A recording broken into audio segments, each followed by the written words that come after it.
Hi, Peter Donnelly here from Coachwood Nursery and Organics. It's the beginning of March, time to plant garlic for us. I'd just like to quickly demonstrate to you how we do it and how you can also do it in your own garden. So this bed has been raised up. You like a raised bed for drainage, and we have the bed is nicely prepared. The first thing we do is put the manure on. Now this is aged manure, which is at least 1.5 years old. Aged foul manure, which we find really good for just about everything as long as it's well composted.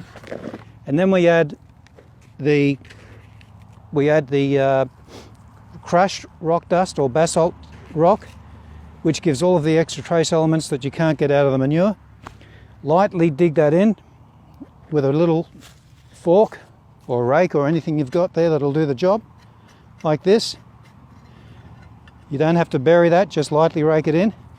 Then you plant your garlic.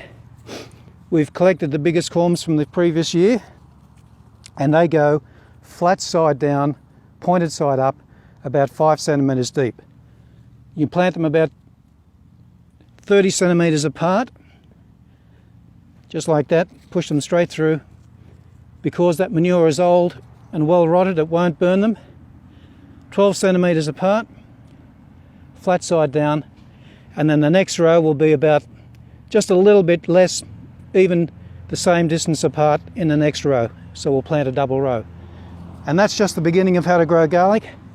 We cover them like this briefly, then we put a mulch over the top, about 5 centimetres deep, keeps the moisture in, stops the weeds, and also adds a little bit of nutrient. It's important that that mulch is very aged as well. You don't want fresh mulch because it'll take the nutrients out of the soil. And that's it for planting, but there's a lot more to it. Have a look at our website. We'll keep you posted as to the next part of the process.